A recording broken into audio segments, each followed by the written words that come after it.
ஆண்டவராகிய இயேசு கிறிஸ்துவின் இணைய நாமத்தில் கர்த்தருடைய பிள்ளைகளாகிய உங்கள் யாவருக்கும் ஜீவத்தை சபை சார்பில் அன்பார்ந்த நன்றியை நாங்கள் தெரிவித்துக் கொள்கிறோம். குறிப்பாக இந்த மனமகிழ்ச்சியின் 2வது வாரத்தில் கர்த்தருடைய நாமத்தை உயர்த்த மேம்படுத்த கர்த்தர் கிருபை தந்த தயவுக்காக ஆண்டவரை நன்றியோடு நான் ஸ்தோத்திரிக்கிறேன். நாம் எல்லாரும் கண்களை மூடும். பரிசுத்தம் உள்ள நல்ல ஆண்டவரே,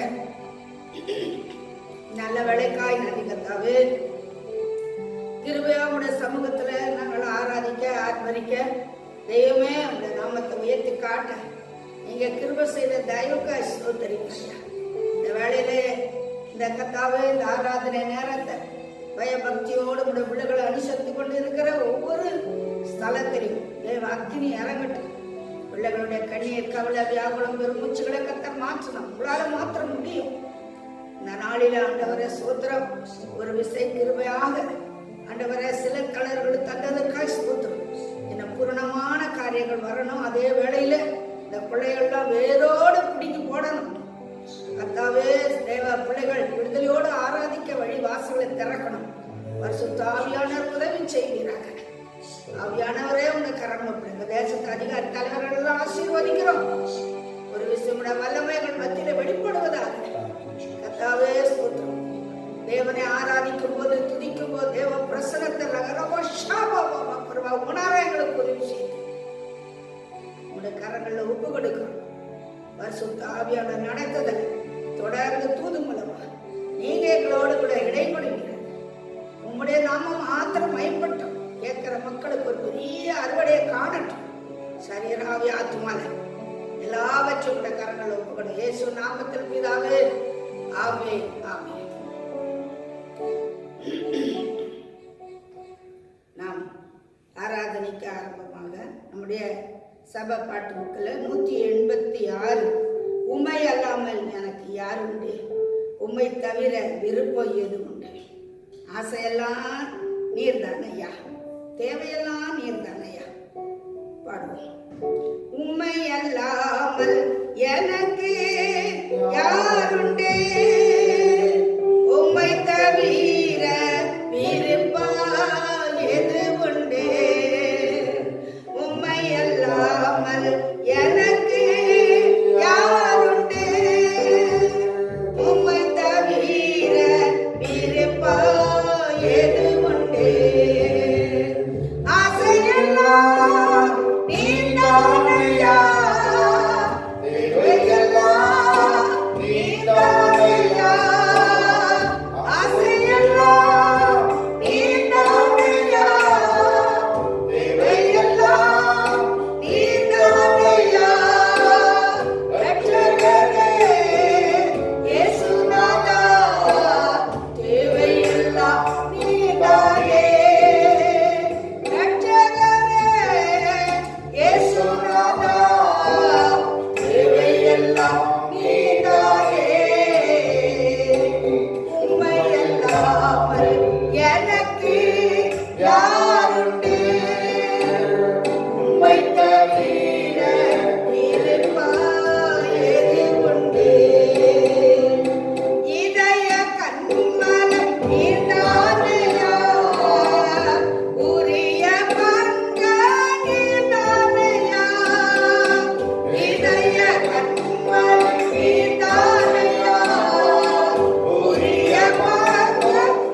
உம்மை நாடி தேடும் மனிதர் உம்மை மகிழ்ந்து களிகூரட்டும். எப்போ ஆண்டவரை நாடி தேடுறோமோ அவர் தான் என் ஆசை என்று சொல்லி அவரிடத்துல சரண்டரா வருமோ நிச்சயமாகவே அவருடைய மகிமை இல்லாமல் அவருடைய மகத்துவங்களை நாம் காண முடியாது.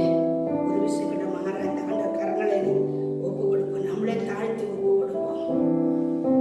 உம்மை நாடி தேடும் மனிதர் உம்மை மகிழ்ந்த கழி போரட்டும். உம்மை நாடி தேடும் மனிதர் உம்மை மகிழ்ந்த கழி போரட்டும். உந்தன் வீட்டில் நாட்டம் கொள்வோம், மன அமைதி எங்கு பெறட்டும் அம்மா. உந்தன் வீட்டில் நாட்டம் கொள்வோம், மன அமைதி எங்கு பெறட்டும். மகிமை மகிமை பாவேக உமக்கே, மகிமை மகிமை பாவேக உமக்கே.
பரிசுத்த ஆவியானவருடைய மகத்துவங்களை வெளிப்படுத்துவார்.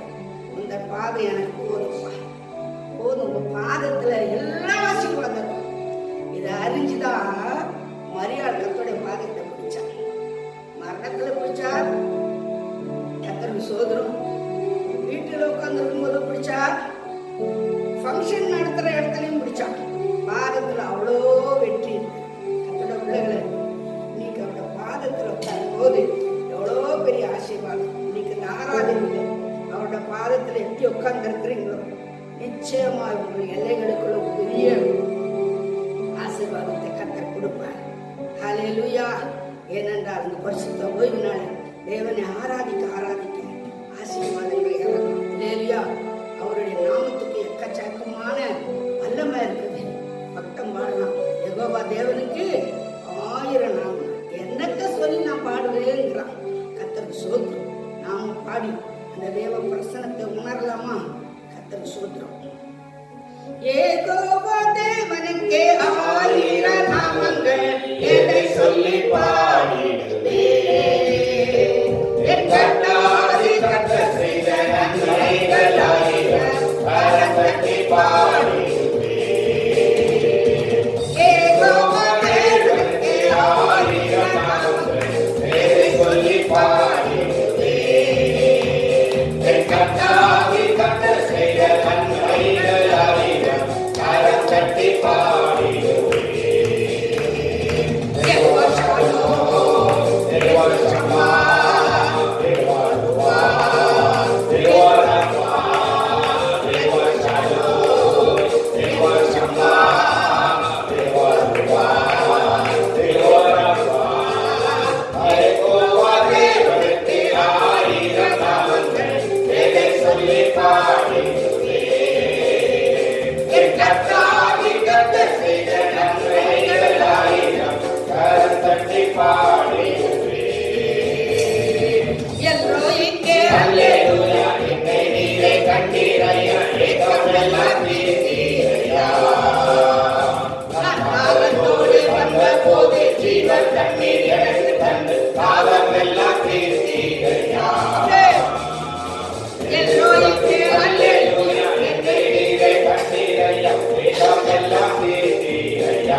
யெகோவா தேவனுக்கு 1000 நாமங்கள்.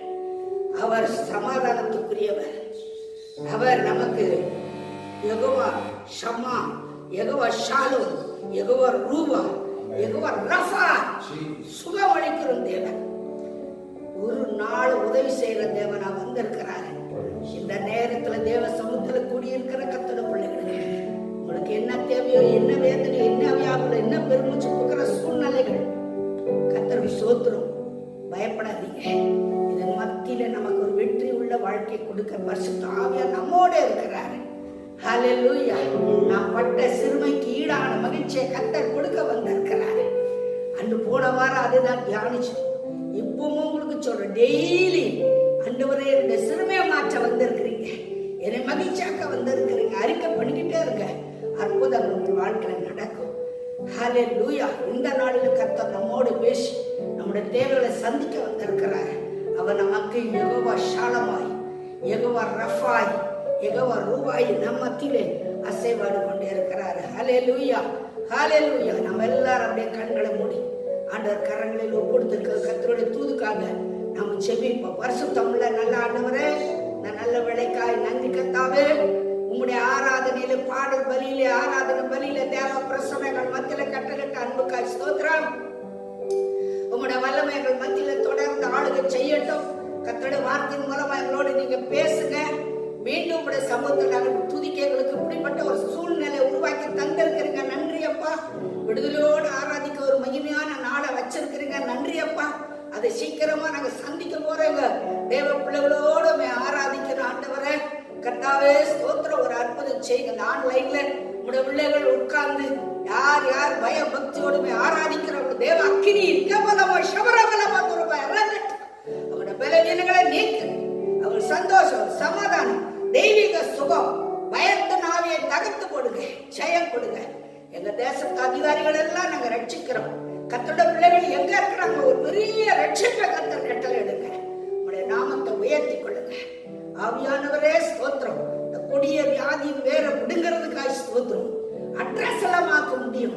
ஒரே ஒரு வார்த்தையில அதட்டி போட்டீங்கன்னா போதும், எல்லாம் ஓடி போயிடும். ஆண்டவர் இனி வருகிற ஏதோ மூன்றாவது அலைங்கிற அதெல்லாம் கர்த்தர் மாற்றி போடுங்க. உங்களுடைய நாமத்தை கர்த்தர் நீங்க உயர்த்தி கொள்ளுங்க. நீங்க பேசுங்க, நாங்க கேட்கிறோம். இயேசு ரத்தம், இயேசு நாமத்தில் பிதாவே, ஆமென், ஆமென். இயேசு கிறிஸ்துவின் நாமத்தினாலே உங்கள் அனைவருக்கும் வாழ்த்துக்களை தெரிவித்துக் கொள்கிறேன். இந்த நாளிலும் தேவ ஆவியானவர் நம்மோடு இடைப்படும்படியாய், நம்மோடு பேசும்படியாய் நாம் ஜெபிப்போம். பரிசுத்தமுள்ள நல்ல தகப்பனே, இந்த நாளிலும் ஆண்டவரே நீர் எங்களோடு பேசுவீராக. நாங்கள் கூடும் பொழுதெல்லாம் எங்களோடு பேசுகிற தேவன், தொடர்ந்து ஆவியானவர் எங்களோடு பேசி, தேவ ஆவியானவரே உங்களுடைய ராஜ்யத்திற்கு நாங்கள் தகுதி உள்ளவர்களாக மாற எங்களுக்கு உதவி செய்யுங்க. உன்னதமான கரத்துல ஒப்பு கொடுக்கிறோம். நீங்க பேசுங்க, நாங்க கேட்கிறோம். மீட்பு நாமத்தில் ஜெபிக்கிறேன் ஜீவனுள்ள நல்ல பிதாவே, ஆமென், ஆமென். இந்த நாளிலே நாம் தியானிக்க இருக்கிற காரியம் என்னவென்று சொன்னால், கொள்ளை நோயும் திருச்சபையும். இந்த நாட்டிலே கொள்ளை நோய், இது நோய்கள் ஏன் இப்படிப்பட்ட சூழ்நிலை வந்தது? இத்தனை வருஷம் வராத ஒரு காரியம், இத்தனை ஆண்டுகளும் இல்லாத ஒரு காரியம் இந்த நாட்களிலே இருக்குதே, இந்த நாட்களில் நடக்குதே என்று சொல்லி அநேகர் புலம்பிக் கொண்டிருக்கிறார்கள். அநேக தேவ பிள்ளைகளையும், அநேக ஜெபங்களையும், அநேக உபவாச கூட்டங்களும், பலவிதமான காரியங்களையும் செயல்பட்டு கொண்டிருக்கிறாங்க. ஆனால் இந்த கொள்ளை நோய் எதற்காக என்று சொன்னால், நாம் தேவ பிள்ளைகளுக்காக, தேவ திருச்சபைகளுக்காக தான் இந்த கொள்ளை நோய், நமக்காக தான் இந்த வாதைகள் வந்திருக்கிறது. இந்த காரியங்களை குறித்து நாம் தியானிக்க போகிறோம். வெளிப்படுத்தின விசேஷம் 22ஆம் அதிகாரம் 17-18 வசனத்தில் நீங்க பார்க்கல என்று சொன்னால், ஆவியும் மனவாட்டியும் வா என்றார்கள். ஆவியும் மனவாட்டியும் வா என்றார்கள். கேட்கிறவனும் வா என்பானாக. கேட்கிறவனும் வா என்பானாக. தாகமாய் இருக்கிறவன் வரக்கடவன். தாகமாய் இருக்கிறவனும் வரக்கடவன். விருப்பம் உள்ளவன் ஜீவ தண்ணீரை இலவசமாய் வாங்கிக் கொள்ள கடவன். விருப்பம் உள்ளவன் ஜீவ தண்ணீரை இலவசமாய் வாங்கிக் கொள்ள கடவன். இந்த புஸ்தகத்தில் உள்ள தீர்க்க தரிசன வசனங்களை கேட்கிற யாவருக்கும், இந்த புஸ்தகத்திலே உள்ள தீர்க்க தரிசன வசனங்களை கேட்கிற யாவருக்கும் நான் சாட்சியாக எச்சரிக்கிறதாவது, ஒருவன் இவைகளோட எதையாவது கூட்டினான், ஒருவன் இந்த ஜீவனுள்ள தேவனுடைய வார்த்தையிலே ஏதாவது ஒன்றை கூட்டினால், இந்த புஸ்தகத்தில் எழுதியிருக்கிற வாதைகளை, இந்த புஸ்தகத்திலே எழுதியிருக்கிற வாதைகளை தேவன் அவன் மேல் கூட்டுவார், தேவன் அவன் மேல் கூட்டுவார் என்கிறதை நீங்க பார்க்கிறோம். 17வது வசனத்தில் சொல்லப்பட்டிருக்கிறது, ஆவியும் மனவாட்டியும் வா என்கிறார்கள். கேட்கிறவன் வா என்பானாக. தாகமாய் இருக்கிறவன் வரக்கடவன். விருப்பம் உள்ளவனும் ஜீவ தண்ணீரை இலவசமாய் பருகிக் கொள்ள கடவன். அப்போ தேவனுடைய வார்த்தையை கேட்கிற யாரா இருந்தாலும் சரி, நீங்கள் தேவனுடைய வார்த்தைக்கு செவி கொடுக்கிறவர்களா இருக்க வேண்டும். இந்த வாதை வந்ததுக்கு காரணம் என்ன? தேவனுடைய வார்த்தையை புரட்டி பேசினா, கூட்டி பேசினா, கூட்டி சொன்னா இந்த வாதை வரும் என்று சொல்லப்பட்டிருக்கிறது. இந்த வாதைக்கும் வேத புத்தகத்திற்கும் ஒரு தொடர்பு இருக்கிறது என்பதை நாம் பார்க்கிறோம். அநேக இடங்களிலே வாதைகள் இந்த புத்தகத்திலே வந்திருக்கிறது. அநேக இஸ்ரவேல் ஜனங்களும் பாதிக்கப்பட்டார்கள். வாதை அவர்கள் கூடாரத்திற்குள்ளே வந்தது என்று சொல்லி பார்க்கிறோம். அப்போ இந்த வாதையான காணப்பட்டது இந்த நம்முடைய வேதத்திற்கு தேவன், அதாவது உலகத்தில் இருக்கிற எல்லா பாவங்கள், மீறுதல்கள், அக்கிரமங்கள் எல்லாவற்றிற்கும் சரி கட்டும்படியாக தான் இந்த வாதைகள் வந்திருக்கிறது.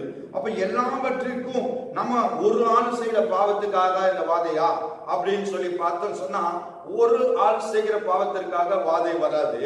அநேகருடைய மீறுதலின் நிமித்தமாய், அநேகருடைய அக்கிரமங்கள் நிமித்தமாய், அநேகருடைய பாவங்களின் நிமித்தமாய் இந்த வாதைகள் வந்திருக்கிறது. அதாவது நான் இப்பொழுது பேசுகிற காரியங்கள் எல்லாமே புறஜாதிக்கோ துன்மார்க்கோ அல்ல, தேவனுடைய பிள்ளைகள், நான் கிறிஸ்தவர்கள் என்று சொல்லிக் கொள்கிற, நான் இயேசு கிறிஸ்துவால் கழுவப்பட்டேன், நான் ரட்சிக்கப்பட்டேன் என்று சொல்லுகிற ஒவ்வொரு மனுஷருக்கும் பேசுகிற இந்த வார்த்தைகள். அவர்களால் தான் இந்த வாதை, அவர்களை தான் தேவன் தன்னுடைய ராஜ்யத்துக்கு கொண்டு போகும்படி தேவன் ஆயத்தப்படுத்துகிறார். அதனால்தான் முன்பாக நாம் வாசித்த வசனத்துல ஆவியும் மனவாட்டியும் வாய் என்றாரு, கேட்கிறவன் வாய் என்றாரு, தாகமா இருக்கிறவன் வர கடவன் என்றாரு, விருப்பமா இருக்கிறவன். இந்த வார்த்தையில ஒருவேளை புறஜாதியாய் கேட்கிறவர்களா இருந்தாலும் அவர்களும் உங்களுடைய ஜீவ தண்ணீராகிய கிறிஸ்துவை பருகி கொள்ளும்படியாய், உங்கள் தாகத்தை தீர்த்துக் கொள்ளும்படியாய் நீங்கள் இந்த வார்த்தையை கேட்டு மனம் திரும்பி அவருடைய ராஜ்யத்திற்கு தகுதி உள்ளவர்களாய் மாறலாம். அப்பொழுது இதை கேட்கிற யாவருக்கும் தான் இந்த எச்சரிக்கை. நாம் மீறுதல் பண்ணுகிறோம், நாம் அக்கிரமம் செய்கிறோம், நாம் பாவம் செய்கிறோம், நம்முடைய பாவத்தின் நிமித்தமாக தான் இந்த வாதைகள் வந்தது என்று சொல்லி ஆவியானவர் இங்கே சொல்லுகிறார்.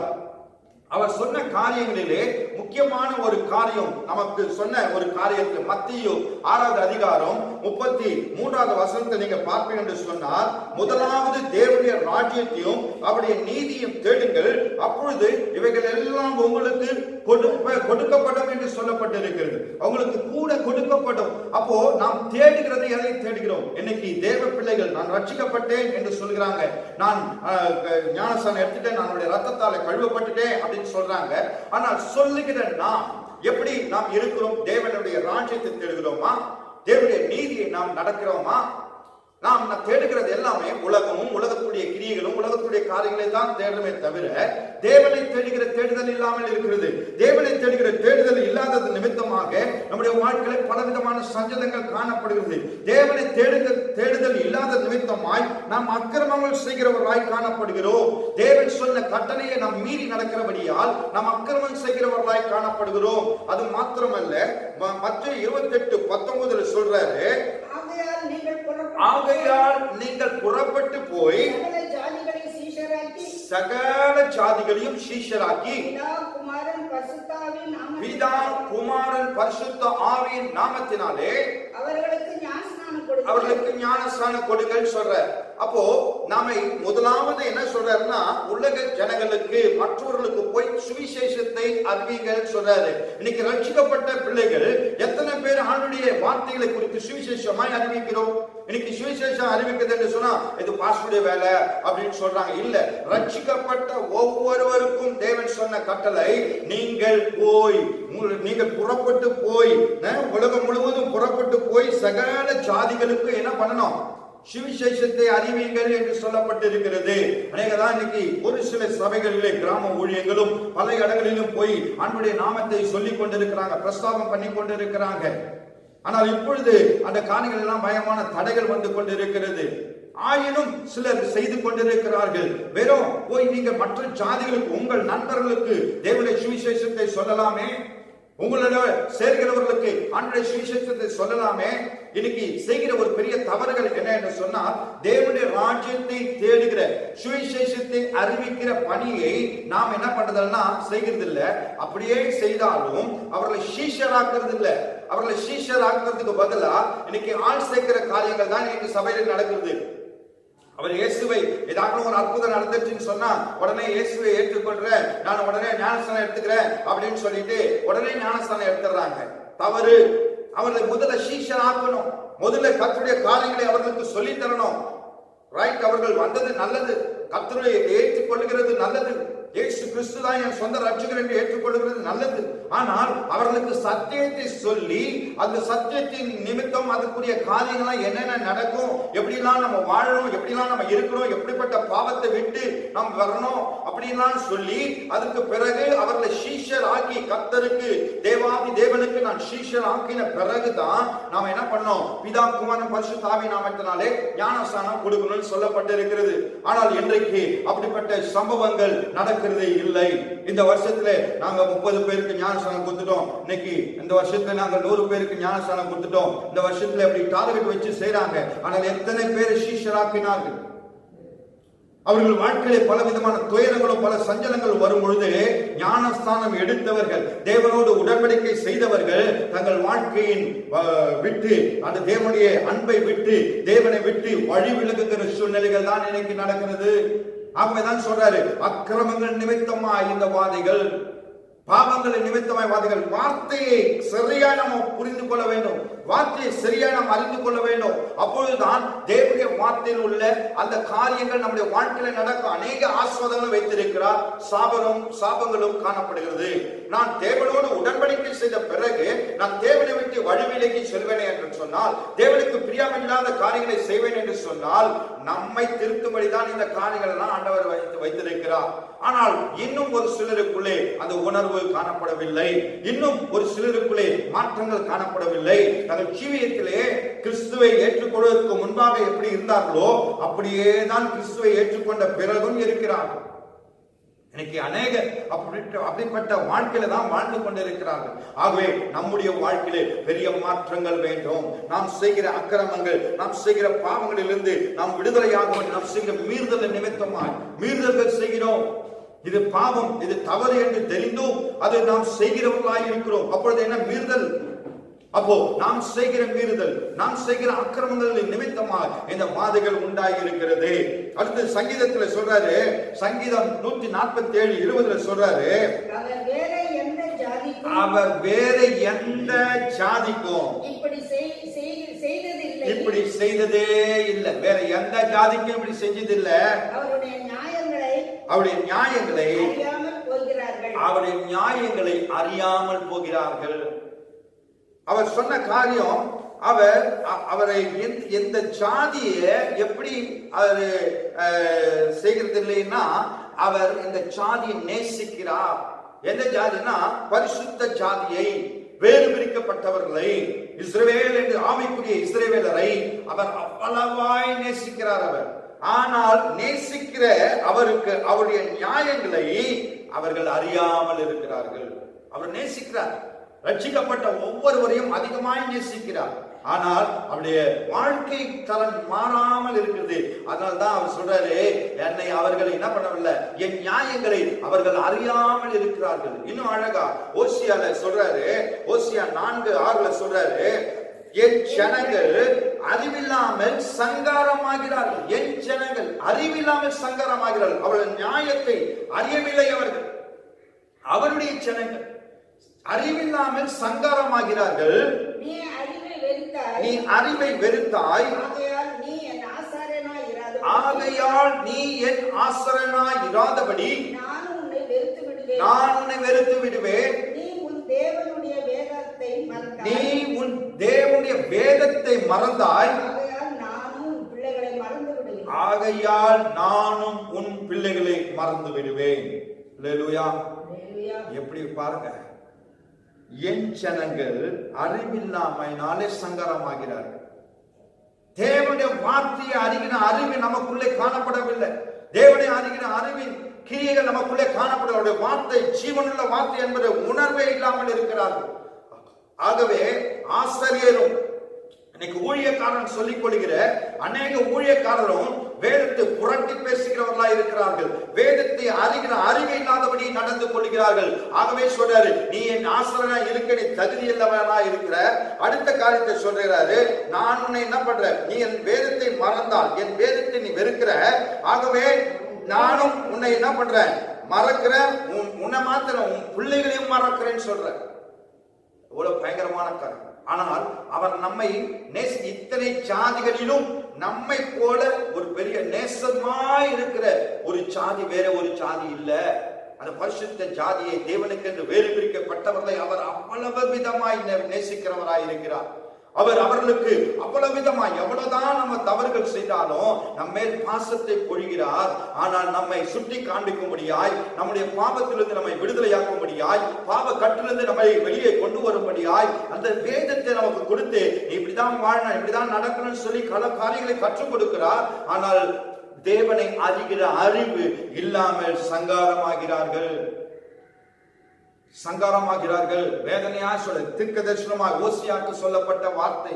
அதான் நீதிமொழிகள் 28:9 சொல்கிறது, வேதத்தை கேளாதபடி தன் செவியை விலக்குகிறவனுடைய ஜெபமோ அருவருப்பாது. இன்னைக்கு ஊரெல்லாம் ஜெபம், மணிக்கணக்கான ஜெபம், 2 மணி நேரம் ஜெபம், 3 மணி நேரம் ஜெபம், 5 மணி நேரம் ஜெபம், 12 மணி நேரம் ஜெபம், உபவாச ஜெபம் என்று சொல்லி பல ஜெபங்கள் ஏறெடுத்துக் கொண்டிருக்கிறது. ஆனால் கொள்ளை நோய்க்கு முடிவு வரவில்லையே. காரணம் என்ன? வேதத்தை கேளாமல் இருந்தபடியா, வேதத்தை அறியல. ஆனா ஜெபம் நடக்குது, ஆண்டவரே இந்த கொள்ளை நோய் நீங்கணும், ஆண்டவரே இந்த காரியங்கள் மாறணும், ஆண்டவரே இந்த கிரியைகள் மாறணும்.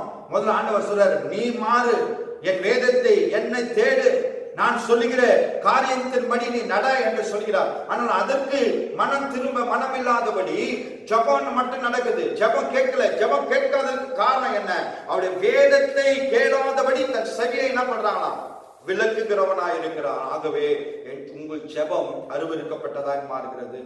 நான் ஜெபிக்கிற ஜெபங்கள் தேவன் அங்கீகரிக்க வேண்டும் என்று சொன்னார். கர்த்தருடைய வார்த்தைக்கு நாம் கீழ்ப்படுகிறவர்களாய் காணப்பட வேண்டும். கர்த்தருடைய வார்த்தைக்கு நாம் செவி கொடுக்கிறவர்களாய் காணப்பட வேண்டும். அப்பொழுதுதான் நம்முடைய ஜெபம் அங்கே அங்கீகரிக்கப்படும். மாற்றங்கள் இல்லாத ஜெபம் பிரயோஜனம் இல்லை. ஜீவியத்தில் மாற்றம் வேணும். கிறிஸ்துவை நாம் பிரதிபலிக்கிறவர்களாய் காணப்பட வேண்டும்.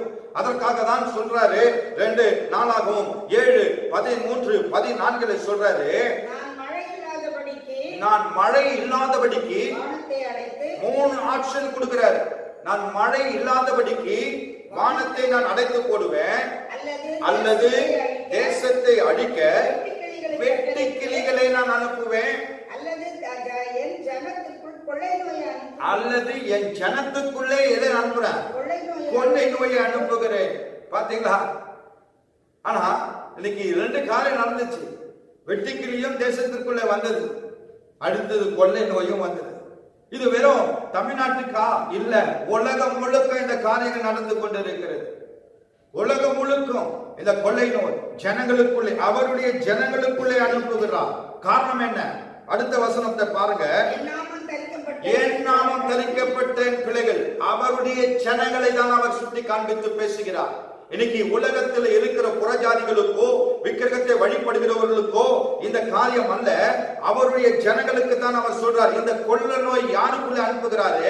அவருடைய ஜனங்களுக்குள்ளே அனுப்புகிறார். இந்த காரியத்தை அவர் சொல்லுகிறார், என் நாமம் தரிக்கப்பட்ட என் ஜனங்கள் தங்களை தாழ்த்தி ஜெபம் பண்ணி என் முகத்தை தேடி தங்கள் பொல்லாத வழிகளை விட்டு திரும்பினால் அப்பொழுது பரலோகத்தில் இருக்கிற நான் கேட்டு அவர்களை பாவத்தை மன்னித்து இந்த தேசத்துக்கு சேமத்தை கொடுப்பேன். அல்லேலூயா. இன்னைக்கு இந்திய தேசத்தில் இருக்கிற அவருடைய நாமம் தரிக்கப்பட்ட நாம் அவருடைய முகத்தை தேடுறோமா? முகத்தை தேடுறது அப்படின்னு சொன்னா நிறைய பேர் சொல்லுவாங்க, நான் ஜெபம் பண்றேன், அதுதான் முகத்தை தேடுறது நீங்க நினைக்கிறீங்க. இல்லவே இல்லை. முகத்தை தேடுகிறது என்று சொன்னா அவர் சொல்றாரு, என் வார்த்தை தான் நான். ஆதியிலே வார்த்தை இருந்தது. யோவான் 1:1 நீங்க பாத்தீங்கன்னா, ஆதியிலே வார்த்தை இருந்தது, அந்த வார்த்தை தேவனிடத்தில் இருந்தது, அந்த வார்த்தை தேவனாய் இருந்தது, அந்த வார்த்தை தான் மாம்சமாகிச்சு. அப்போ அந்த வார்த்தை மாமிசமாகப்பட்ட அந்த வார்த்தை தான் கிறிஸ்து.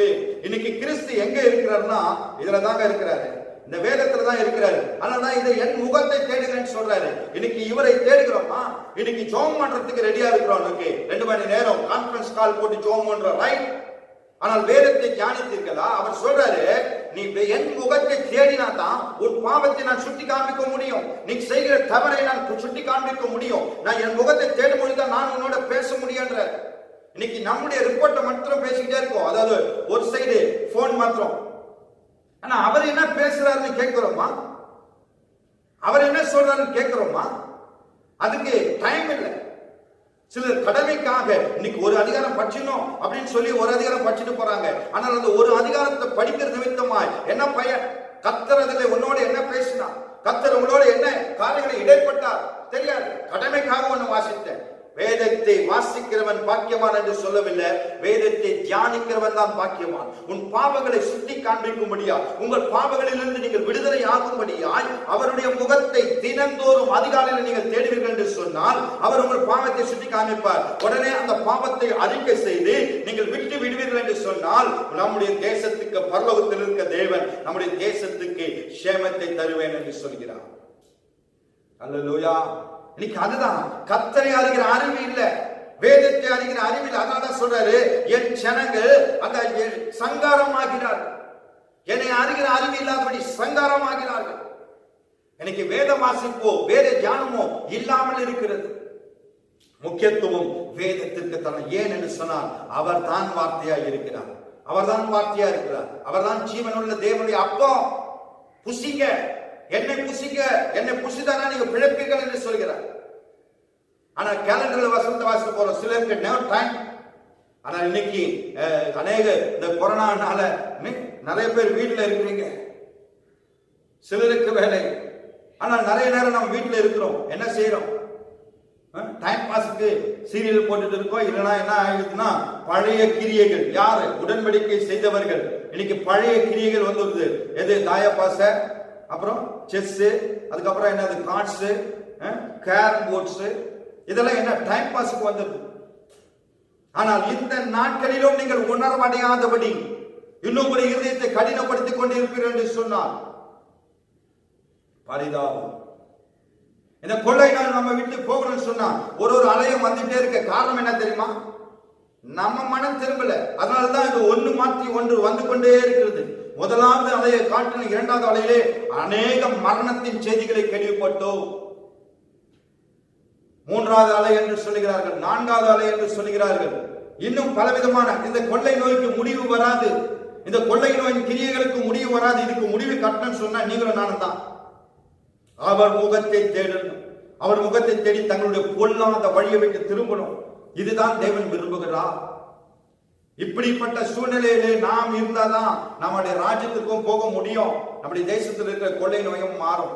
போன வாரத்துல சில குதிரைகளை குறித்து வாசித்தாங்க. ஆனால் அந்த குதிரைகள் எல்லாம் இப்பொழுது இல்ல, இனி வரக்கூடிய காலத்துல இப்பொழுது இருக்கிற இந்த கொள்ளை நோயின் காரியங்களே நம்மளால தாங்க முடியலையே. ஆனால் அந்த நாட்களிலே இதை போல பல மடங்கு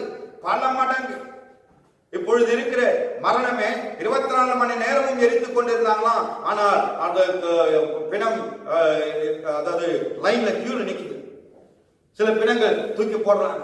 இதே சூழ்நிலை பல மடங்கு ஆகும் அவருடைய வருகை, ரகசிய வருகைக்கு பிறகு. ஆனால் அதற்கு முன்பாக நமக்கு இது ஒரு சாம்பிளாய் ஆண்டவர் கொடுக்கிறார். இது ஏன் கொடுக்கிறாரு அப்படின்னு சொன்னா, நாம் மனம் திரும்ப வேண்டும், நம்முடைய பாவத்தின் வழியை விட்டு திரும்ப வேண்டும், பொல்லாத வழியை விட்டு திரும்ப வேண்டும். தேவனுக்கு பிரியமில்லாத கிரியைகள், பொறாமைகள், எரிச்சல்கள், குரோதங்கள், களவு, அதாவது குறை சொல்லுகிற காரியங்கள், இன்னைக்கு பல விதமான காரியங்கள். ஆனால் தேவனை அறிகிற அறிவு நமக்குள்ள வேண்டும். தேவன் எதை விரும்புகிறார்? என்னிடத்தில் எதை விரும்புகிறார்? தேவன் விரும்புகிற பரிசுத்தம் என்னிடத்தில் இருக்குதா? சிந்தித்து பாருங்க. அடுத்த காரியத்தை சொல்கிறார். யோபு 28:28 நீங்க பாத்தீங்கன்னு சொன்னா, மனுஷனை நோக்கி இதோ ஆண்டவருக்கு பயப்படுவதே ஞானம், பொல்லாப்பை விட்டு வழி விலகுவதே புத்தி. நாம் ஞானத்தையும் புத்தியும் பெற்றுக் கொள்கிறவர்களாய் காணப்படுவோம். பொல்லாத வழிகளை விட்டு திரும்புவோம். ஆண்டவருக்கு கர்த்தருக்கு பயப்படுகிற பயம் நமக்குள்ளே காணப்படட்டும். சூழ்நிலையிலும் அநேகருக்குள்ளே நிர்விசாரங்கள் காணப்படுகிறது. அநேகருக்குள்ளே பயங்கரமான நிர்விசாரங்கள். தேவனுடைய சமூகத்தை தேடுகின்ற அந்த பயம் இல்ல, பக்தி இல்ல.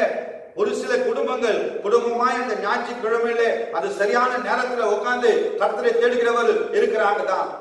ஆனா ஒரு சில குடும்பங்கள் ஒவ்வொரு ஆளு டைம் நேரம் கிடைக்கும் போது பாத்துக்கிறேன். கர்த்தரை ஆராதிக்கிற ஓய்வு நாள் என்கிற இந்த நாளை நாம என்ன பண்றோம்னா அசட்டை செய்கிறவர்களா இருக்கிறோம். இன்னும் நமக்குள்ள உணர்வு வரல, இன்னும் நமக்குள்ள பயம் இல்ல, தேவனை தேடுகின்ற உணர்வு இல்லாமல் இருக்கிறோம். சிந்தித்து பாருங்க எப்படி போகும். நமக்கு ஞானமும் புத்தியும் வேணும்னு சொன்னா கொள்ளாத வழியை விட்டு திரும்பணும். கர்த்தருக்கு பயப்படுகிற பயம் நமக்குள்ளே காணப்பட வேண்டும். அதனாலதான் சொல்றாரு நீதிமொழிகள் 3:5-6 சொல்றாரு, உன் சுய புத்தியின் மேல சாயாதே. இன்னைக்கு நிறைய நம்ம கிட்ட இருக்கிறது சுய புத்தி தான், நம்ம கிட்ட இருக்குது. அந்த சுய புத்தியின் மேல சாராதே. உன் முழு இருதயத்தோடும் யார் மேல நம்பிக்கையாரு? கர்த்தர் மேல நம்பிக்கையாயிரு. உன் வழிகள் எல்லாம் அவரை நினைத்துக்கொள், அப்பொழுது அவர் உன் பாதைகளை சேவையாக்குவார். அவரை தேடுங்க, அவருக்கு பிரியமானதை நடங்க. நீங்க சுய புத்தி மேல சாயாதீங்க. 4 புத்தி இருக்குது. சுய புத்தி, உலக புத்தி, பிசாசின் புத்தி. ஆனால் ஒரே ஒரு புத்தி தேவனுடைய புத்தி இருக்குது. ஆனா தேவனுடைய புத்தியை புறக்கணிச்சுட்டு சுய புத்தியில சாயிரும், உலக புத்தியில சாஞ்சிரும், பிசாசின் புத்திக்கு செவி கொடுக்கிறோம். அதனால்தான் இன்னைக்கு உபத்திரவம், அதனால்தான் பிரச்சனை வருகிறது, அதனால்தான் பலவிதமான வேதனைகள் வருகிறது. அவர் சொல்றாரு, சுய புத்தியின்மை சாராம முழு இருதயத்தோட கர்த்தரை நீ தேடு, கர்த்தரிடத்துல நம்பிக்கையாயிரு, உன் வழிகளை அவரிடத்தில் ஒப்பி அவர் உனக்கு வாய்க்க பண்ணுவார். அல்லேலூயா. ஆகவே நாம் கர்த்தரை சரியா தேடுகிறவர்களா நாம் இருக்க வேண்டும். ஏசியால சொல்றாரு, ஏசியா 5:21 சொல்றாரு, தன் பார்வைக்கு ஞானிகளும் தங்கள் எண்ணத்துக்கு புத்திமான்களுமாய் இருக்கிறவர்களுக்கு ஐயோ. அல்லேலூயா. கர்த்தருக்கு ஸ்தோத்திரம். இன்னைக்கு நம்ம ஞானத்துக்கு நம்ம புத்திக்கும் இருந்தோன்னு சொன்னா அது ஐயோன்ற. நான் செய்து கரெக்டா இருக்கு, நான் கரெக்டா போறேன், நான் கரெக்டா செய்யறேன் அப்படின்னு நம்ம சுத்தி சுய புத்தியா பிசாசு ஒரு புத்தியை கொடுக்கிறோம். அதுக்கு நம்ம செவி கொடுக்கிறோம். ஆனா தேவனுடைய புத்திக்கோ தேவனுடைய ஞானத்துக்கோ நாம என்ன பண்றது இல்ல, செவி கொடுக்கிறது இல்ல. அவரிடத்துல நாம் கேட்கறது இல்ல, ஆலோசனை கேட்கறது இல்ல. நாம் இஷ்டப்படி நாம் நடக்கிறபடியினாலே நம்முடைய வாழ்க்கையில பலவிதமான துயரங்கள் காணப்படுகிறது, நம்முடைய வாழ்க்கையில பலவிதமான சஞ்சலங்கள் காணப்படுகிறது. ஆகவே இந்த நாளிலே கர்த்தரிடத்திலே உங்களை திருப்புங்க, கர்த்தரிடத்துல திருப்புங்க. சுய புத்தி நமக்குள்ள வேண்டாம். இன்னைக்கு ஆதியாகமம் 2வது அதிகாரத்துல நீங்க பாத்தீங்கன்னு சொன்னா 15-17 வரல நீங்க பாத்தீங்கன்னு சொன்னா ஆண்டவர் தேவனாகிய கர்த்தர் மனுஷனை ஏதேன் தோட்டத்திலே அழைத்து கொண்டு வந்து அதை பண்படுத்தவும் அதை காக்கவும் வைத்தார். தேவனாகிய கர்த்தர் மனுஷனை நோக்கி நீ தோட்டத்தில் உள்ள சகல விருட்சத்தின் கனிகளையே நீ புசிக்கலாம், ஆனாலும் நன்மை தீமை அறியக்கூடிய கனியை நீ புசிக்க வேண்டாம் என்று சொல்லி, அந்த நீ புசித்தேன்னு சொன்னா சாகவே சாவாய் என்று சொல்லி கட்டளையிட்டார். ஆனால் இதை கேட்ட ஆதாமும் ஏவாளும், இதை கேட்ட இவர்களுக்குள்ளே ஒரு பெரிய காரியங்கள் வந்துச்சு பாருங்க. இதே ஆதியாகமம் 3:6 நீங்க பாத்தீங்கன்னு சொன்னா, ஸ்திரீயானவள் அந்த விருட்சம் புசிப்புக்கு நல்லது, பார்வைக்கு இன்பமும் புத்தியை தெளிவிக்கப்படுகிறதுக்கு இச்சிக்கத்தக்கதாகவும் இருக்குது.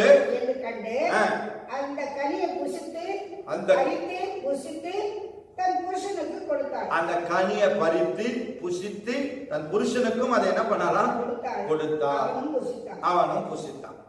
அப்போ தேவனுடைய புத்தியை இவர்கள் என்ன பண்ணல, கேட்கல. தேவன் கட்டளையாய் கொடுத்தார். இதை எல்லாத்தையும் நீ சாப்பிடு, எல்லாத்தையும் நீ இருந்துக்கிறோம், எல்லாத்தையும் அனுபவி, ஆனால் இந்த கனியை மாத்திரம் என்ன பண்ணாத, நீ புசியாதே என்று சொல்லி தேவன் கட்டளை கொடுத்தார். ஆனால் தேவன் கொடுத்த கட்டளை, தேவன் கொடுத்த புத்தியை இவங்க என்ன பண்ணிட்டாங்க, எடுத்து போட்டுட்டு பிசாசு ஒரு புத்தியை கொடுக்கிறான். சுய புத்தி மேல அவன் என்ன பண்றான்? சாய வைக்கிறான் பிசாசு.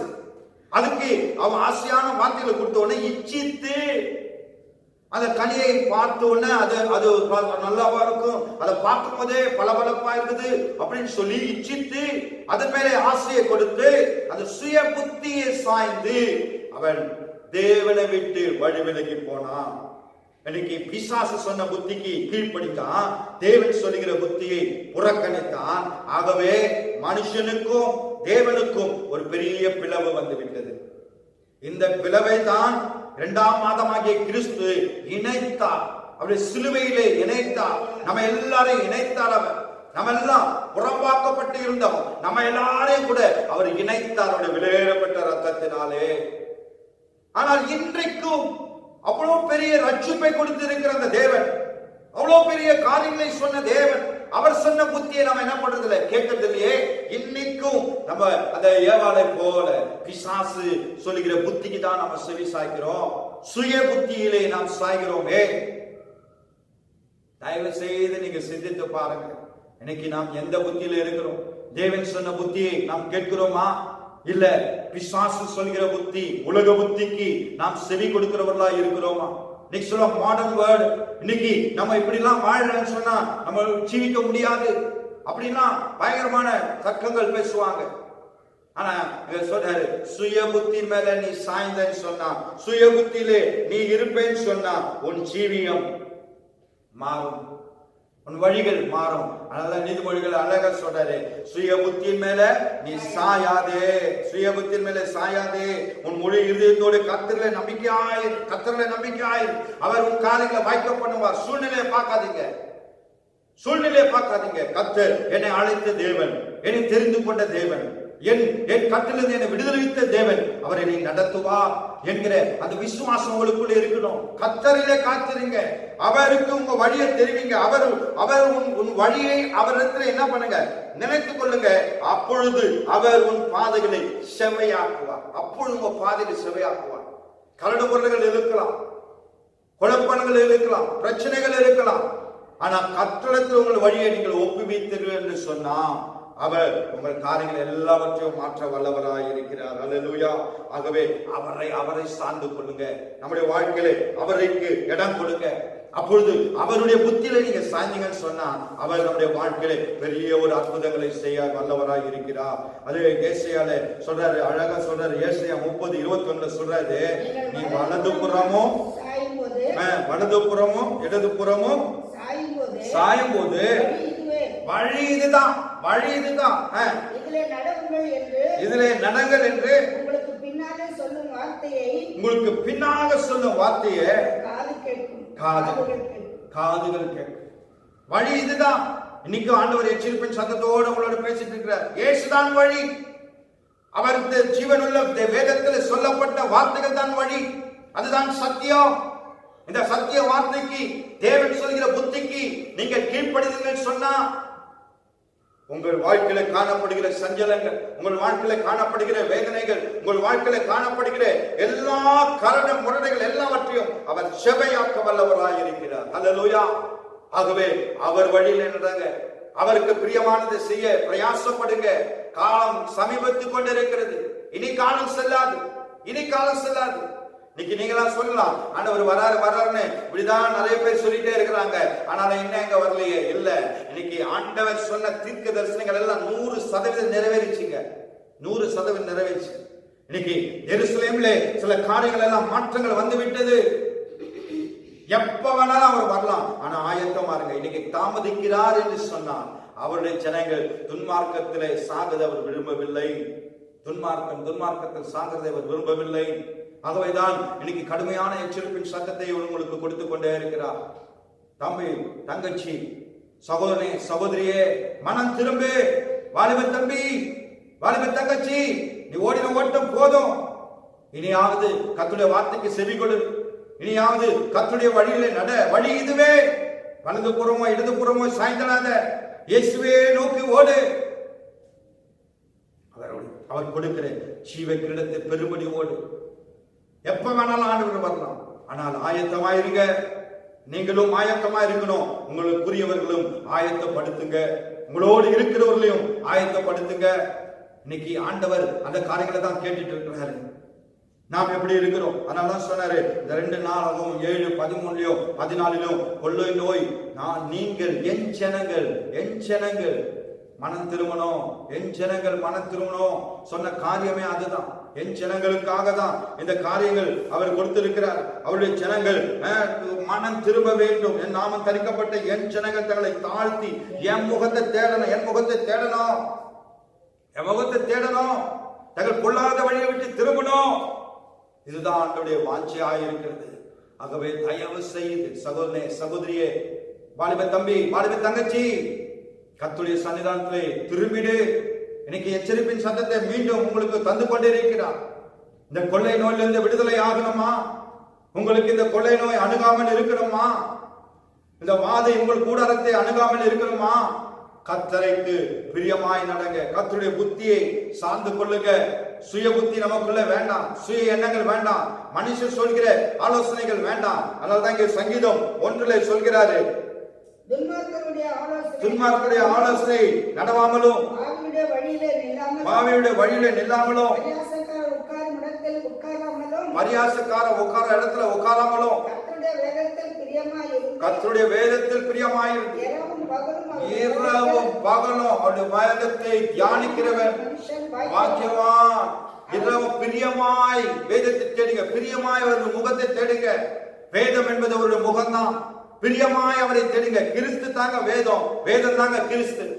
அவர் முகத்தை பிரியமாய் தேடுங்க, அதை தியானிங்க. அப்பன் நீர்கால்கள் ஓரமாய் நடப்பட்டு தன் காலத்திலே தன் கனியை தந்து இலை உதிராது இருக்கிற மரத்தை போல தன் காலத்துல. இந்த காலம் உங்க காலம், உங்க கனி தரணும். முதல்ல இந்த காலம் உங்களுடைய காலம். இந்த காலத்திலே உங்க கனியை கொடுங்க. அப்பொழுது உங்களுடைய இலைகள் உதிராதபடி மரத்தை போல் இருப்பான். அவன் செய்வதெல்லாம் வாய்க்கும். நீங்க செய்வதெல்லாம் வாய்க்கணும். அவருடைய வேதத்திற்கு முக்கியத்துவம் கொடுங்க. அவர் சொல்லுகிற புத்திக்கு நீங்க சாய்த்துக் கொள்ளுங்க. அவருடைய புத்திக்கு நீங்கள் செவி கொடுங்க. அல்லேலூயா. எரேமியா 5:1 சொல்றாரு, சத்தியத்தை தேடுகிறவர்கள் உண்டோ என்று ஆண்டவர் என்ன பண்றாராம்? பார்க்கிறாரு, தேடி பார்க்கிறார். ஒருவரே இல்லை. அல்லேலூயா. இன்னைக்கு இல்ல ஆண்டவரே, நான் இருக்கிறேன். உங்களுடைய வார்த்தைக்கு செவி கொடுக்க நான் இருக்கிறேன். உங்களுடைய வார்த்தைக்கு கீழ்ப்படிய நான் இருக்கிறேன். உங்களுடைய புத்தியிலே நான் சாய்ந்து கொள்கிறான். எனக்கு கிருபை தாங்க என்று சொல்லி நீங்க கேட்பீர்கள் என்று சொன்னால் உங்களுக்கு ஆண்டவர் இரக்கம் செய்ய வல்லவராய் இருக்கிறார். உலகத்துல எல்லா இடத்திலும் கொள்ளை நோய் வந்தாலும் உங்கள் கூடாரத்தை கொள்ளை நோய் அணுகாது. உங்களை அந்த தீய கிரியைகள் அணுகாது. கர்த்தர் நம்மை வெளியெடுத்து பாதுகாக்கிறவராய் இருக்கிறார். அல்லேலூயா. இன்னைக்கு இந்த கொள்ளை நோயில செத்தவைகளை காட்டிலும் பயத்திலேயே செத்தவன் தான் அதிகமான பேர். அல்லேலூயா. ஆகவே நான் ஆண்டோட பிள்ளை. எனக்கு அந்த கொள்ளை நோய் வந்தாலும் நான் மரணிக்க மாட்டேன். அந்த தேவன் நான் ஒருபோதும் நமக்கு வாழ்க்கையில இப்படிப்பட்ட சூழ்நிலை வந்துச்சுன்னு சொன்னா, ஒரு பாடுகள் வந்தது, ஒரு வேதனைகள் வருதுன்னு சொன்னா, ஏதோ சம்திங் ராங். நான் எதுல குற்றம் உள்ளவனா இருக்கிறேன்? நான் எதுல தேவனுக்கு பிரியமில்லாதவனா இருக்கிறேன்? உங்களை நீங்களே ஆராய்ந்து பாருங்க. உடனே அந்த காரியத்தை அறிக்கை செய்து அதை விட்டு விடுங்க. தேவன் உங்களுக்கு இரக்கம் செய்வார். பயப்படாதீங்க. எந்த கொள்ளை நோயும் நம்மை அணுகாது. நீங்கள் வார்த்தைக்கு செவி கொடுக்கிறவர்களாய் இருந்தால், அவருடைய வார்த்தைக்கு நீங்க கீழ்ப்படுகிறவர்களாய் இருந்தால், எந்த கொள்ளை நோயும் நம்மை அணுகாது. காரணம், அவருடைய வெளியேறப்பட்ட ரத்தத்தாலே நம்மை கழுவி நம்மை மூடுகிறார். நம்முடைய கூடாரத்தின் நிலைக்கால்களிலே அவருடைய ரத்தத்தை தெளிக்கிறார். ஆகவே அந்த சங்கார தூதன் நம்முடைய கூடாரத்துக்குள்ளே பிரவேசிப்பதில்லை. சொல்லிடுவார், இதெல்லாம் என் வார்த்தைக்கு செவி கொடுக்கிறவங்க அவங்க வீட்டாண்டெல்லாம் போயிடாத. யாரெல்லாம் அவருடைய வார்த்தைக்கு செவி கொடுக்காம இருக்கிறாங்களோ, யாரெல்லாம் தங்கள் இஷ்டப்படி வாழ்ந்து கொண்டிருக்கிறார்களோ, இன்னைக்கு அந்த சோதோம் குமராவின் பாவங்கள், நோவா நாட்களிலே நடந்த பாவங்கள் எல்லாம் இன்னைக்கு நடந்து கொண்டிருக்குது. அப்படிப்பட்ட பாவங்களிலே யாரெல்லாம் இருக்கிறார்களோ அவங்க வீட்டில் சங்காரத்துக்கு அனுப்பிச்சிடுவார். ஜாக்கிரதையா இருப்போம். எச்சரிப்பின் சத்தத்தை ஆண்டவர் கொடுக்கிறார். பல விதத்திலே எச்சரிப்பை ஆண்டவர் கொடுத்து கொண்டே இருக்கிறார். ஆகவே நாம் கலங்க வேண்டாம். நாம் கர்த்தருடைய வார்த்தைக்கு செவி கொடுக்கிறவர்களா இருங்கன்னு சொன்னா நாம் எதற்கும் பயப்பட வேண்டாம். அவர் நம்மை காக்கிறவராய் இருக்கிறார். அவர் நமக்கு நிழலாய் இருக்கிறவராய் இருக்கிறார். அல்லேலூயா. ஆகவே அவரை சார்ந்து கொள்வோம். அவருக்கு பிரியமாய் நாம் நடப்போம், அவருக்கு பிரியமாய் நடப்போம். ஆகவேதான் இன்னைக்கு அநேக பரிசுத்தவான்கள் ஆண்டவருடைய ராஜ்யத்துக்கு போய்கொண்டே இருக்கிறாங்க. காரணம் என்னன்னு சொன்னா, தீங்கு நாட்கள் வர்றதுக்கு முன்பாகவே அநேகரை ஆண்டவர் என்ன பண்ணிட்டு இருக்கிறார், எடுத்துக்கிட்டே இருக்கிறார். காரணம் என்ன? அவருடைய வருகை மிக சமீபம். ஒரு சிலர்லாம் வச்சிருக்க காரணம் என்னன்னு சொன்னா, எச்சரிப்பின் சத்தத்தை கொடுத்து திருப்பும்படியாய், எச்சரிப்பின் சத்தத்தை கொடுத்து திருப்பும்படியாய். அவர் கடைசி நாட்களிலே அவருடைய ஜனங்கள் சங்காரம் ஆயிடக்கூடாது, அறிவில்லாமல் அழிந்து போயிடக்கூடாது என்ற ஒரே இயக்கம் தான் அவருக்கு. அதுதான் அவருடைய பெரிய தாங்கமாய் இருக்கிறது. ஆகவே இந்த நாட்களிலே சொல்றாரு, இன்னைக்கு என்னுடைய வார்த்தைகளை கேட்டு செவி கொடுப்பேன் என்று சொன்னார். நான் உங்கள் சிறையிருப்பை மாற்றுவேன், உங்கள் வாழ்க்கையில காணப்படுகிற துயரங்களை மாற்றுவேன். இருக்குமுள்ள நெருக்கமுள்ள வழியில நீங்கள் வாழ்ந்து கொண்டிருக்கிறீர்களா? அந்த வழியில இருந்து நான் ஒரு சபையான என் வார்த்தைக்கு செவி கொடுங்க, என இடத்துல காத்திருங்க, நான் உங்கள் வழியை செவையாக்குவேன், உங்களுக்குரிய காரியங்களை நான் திருப்புவேன் என்று சொல்கிறார். ஜெபிப்போமா? ஒப்பு கொடுத்து ஜெபிப்போமா? ஹalleluya. Thank you Holy Spirit. Thank you Holy Spirit. ஆண்டவரே, உம்மை நன்றியோடு துதிக்கிறோம் அப்பா. இந்த கொள்ளை நோய்க்கும் திருச்சபையில இருக்கிற ஆண்டவரே ஒவ்வொரு பிள்ளைகளும், ஆண்டவருடைய நாமம் தரிக்கப்பட்ட ஒவ்வொரு பிள்ளைகளுக்கும் இத கனெக்டிங் இருக்குதப்பா. ஆண்டவரே, நாங்கள் எங்கள் கொள்ளாத வழிகளை விட்டு திரும்பி உடைய ராஜ்யத்திற்கு தகுதி உள்ளவர்களாய் நாங்கள் மாறும்படியாய் எங்களுடைய ஆண்டவரே கிரியைகள் எல்லாவற்றையும் எடுத்து போடுங்கப்பா. நாங்கள் சுய புத்தியில சாய்ந்திடக்கூடாது, உலக புத்தியில சாய்ந்திடக்கூடாது, பிசாசின் புத்தியில நாங்கள் சாய்ந்திடக்கூடாது. ஆண்டவரே, தேவ புத்திக்கு செவி கொடுக்க, தேவனுடைய எச்சரிப்பின் சத்தத்திற்கு நாங்கள் செவி கொடுக்க எங்களுக்கு உதவி செய்யுங்கப்பா. ஆண்டவரே, இதை கேட்கிற ஒவ்வொரு பிள்ளைகளுடைய வாழ்க்கையிலும் கர்த்தருடைய கரம் நீட்டப்படட்டும். ஆண்டவரே, ஒவ்வொரு பிள்ளைகளுடைய வாழ்க்கையிலும் தங்கள் பாவங்களை அறிக்கை செய்து விட்டு விடுகிறவர்களாய் காணப்படட்டும். அவருடைய நாமம் தரிக்கப்பட்ட பிள்ளைகள், உம்மோடு உடன்படிக்கை செய்த பிள்ளைகள் அநேக பாவ கட்டிலே கட்டப்பட்டு இருக்கிறாங்க அப்பா. இந்த நாளிலே கர்த்தர் அவர்களோடு எச்சரிப்பின் சத்தமாய் ஆண்டவரே பலமாய் தேவன் நீங்க பேசியிருக்கிறீங்க, அதற்காய் ஸ்தோத்திரம். ஆண்டவரே, அவர்கள் உணர்த்தப்பட்டார், குத்தப்பட்டவர்கள் எல்லாரும் ஆண்டவரே உடன்படிக்கையிலே மீறி நடக்காதபடி நான் அக்கிரமம் செய்தேன், நான் பாவம் செய்தேன், ஆண்டவரே என்னை மன்னிங்க, என் மீதனை மன்னிங்க ஆண்டவரே சொல்லி அவர்களிடத்தில் இரக்கம் பெறும்பொழுது என் தேவன் அவர்களுக்கு இறங்கி நீர் ஆண்டவரே அவருடைய வழிகளை செவையாக்குகிறவராய் இருக்கிறதற்காய் ஸ்தோத்திரம் அப்பா. உம்மிடத்திலே ஒப்பு கொடுக்கிற ஒவ்வொரு பிள்ளைகளையும் ஆண்டவரே மனஸ்தாபத்தோடு ஒப்பு கொடுக்கிற ஒவ்வொரு பிள்ளைகளுக்கும் தேவன் இப்பொழுதே விடுதலை கட்டளைவீராக, அவருடைய ஆண்டவரே பாவ கட்டிலிருந்து விடுதலை கொடுப்பீராக, வியாதியின் வேரிலிருந்து விடுதலை கொடுப்பீராக, எல்லா கிரியிலிருந்து ஆவியானவர் விடுதலை கொடுப்பீராக. உடைய வல்லமை இறங்கட்டும் அப்பா, உடைய மகிமையின் கரம் நீட்டப்படட்டும் அப்பா. உடைய அன்பின் கரத்துல ஒப்பு கொடுக்கிறோம். துரிதமாய் ஆண்டவரே நாங்கள் மனம் திரும்பும் பொழுது நிச்சயமாய் இந்த கொள்ளை நோய்க்கு ஒரு முடிவை கொடுப்பீராக. தகப்பனே ஸ்தோத்திரம் ஆண்டவரே, ஸ்தோத்திரம். இந்த ஆலயமாகிய சரீரத்தில் ஆண்டவரே இது நீங்களே தேவனுடைய ஆலயமாய் இருக்கிறீங்க என்று சொல்லுங்க. இந்த ஆலயம், இந்த திருச்சபையாக சரீரம் ஆண்டவரே இன்னைக்கு சீர்கெட்டு போயிருக்கிறது அப்பா. இவங்களிருந்து மனம் திரும்ப ஆவியானவர் உதவி செய்யுங்க. இருந்து ஆண்டவரை விடுதலையாக ஆவியானவர் உதவி செய்யுங்க. தூய பரிசுத்தம் உள்ள இந்த சரீரமாகிய ஆலயத்தை நாங்கள் காத்துக்கொள்ள எங்களுக்கு உதவி செய்யுங்க ஆண்டவரே. வருகையில் நாங்கள் எடுத்துக்கொள்ளப்பட எங்களுக்கு கிருபை தாங்க ஆண்டவரே. உடைய அன்பின் கரத்துல ஒப்பு கொடுக்கிறோம். தேவன் பொறுப்படுத்திக் கொள்ளுங்க. இந்த சூழ்நிலையிலும் ஆண்டவரே அநேக பலவீனத்திலும் அநேக வியாதியிலும் இருந்தால் ஆண்டவரே கர்த்தருடைய கரம் இப்பொழுதே நீட்டப்படட்டும் அப்பா. தெய்வீக விடுதலையும் தெய்வீக சுகத்தையும் ஒவ்வொருவருக்கும் தேவனை கட்டளையிடார். கர்த்தருடைய வல்லமை ஒவ்வொரு கூடாரத்திலும் இறங்கட்டும். ஒவ்வொரு கூடாரத்திலும் கர்த்தருடைய ஆளுகை காணப்படட்டும் அப்பா. உடைய பிரசனம் இறங்கட்டும். நீங்க கிரியை செய்யுங்க. துதி கன மகிமை எல்லாம் ஒருவருக்கே சொல்லுங்க. மீட்பரேசு நாமத்தில் ஜெபிக்கிறேன் சூழ்நிலை நல்ல பிதாவே, ஆமென். என் ஆத்துமாவே கர்த்தரை ஸ்தோத்திரி, என் முழு உள்ளமே பரிசுத்த நாமத்தை ஸ்தோத்திரி. என் ஆத்துமாவே கர்த்தரை ஸ்தோத்திரி. கர்த்தர் செய்த சகல உபகாரங்களையும் மறவாத. அவர் என் அக்கிரமங்கள் எல்லாம் மன்னித்து என் நோய்கள் எல்லாம் குணமாக்கி என் பிராணனை அழிவுக்கு விலக்கி கிருபையினால் இரக்கங்களால் முடிசு நன்மையினால் வாயை திருப்தியாக கழிவுக்கு சமானமான வயது திரும்ப வாழ வைத்து போல ஒடுக்கப்படுகிற யாவருக்கும் கர்த்தர் நீதி நியாயம் செய்கிறார். கர்த்தர் உங்களை ஆசீர்வதித்து உங்களை காக்க கடவுள். கர்த்தர் தம்முடைய முகத்தை உங்கள் மேலே பிரகாசிக்க பண்ணி உங்கள் மேல் கிருபையாய் இருக்க கடவுள். கர்த்தர் தம்முடைய முகத்தை உங்கள் மேல் பிரசன்னமாக்கி உங்களுக்கு சமாதானம் கட்டளை கடவுள். நம்முடைய கர்த்தராகிய இயேசு கிறிஸ்துவின் கிருபையும் பிதாவாகிய தேவனுடைய அன்பும் பரிசுத்த ஆவியானவருடைய அன்பும் இன்றும் என்றும் சதா காலங்களிலும் சகல பரிசுத்தவான்களும் நம் அனைவரோடு கர்த்தருடைய ஆசீர்வாதம் என்ற நிலையாய் நிலைத்திருப்பதாக. ஆமென். அல்லேலூயா, அல்லேலூயா, அல்லேலூயா. Praise the Lord. God bless you.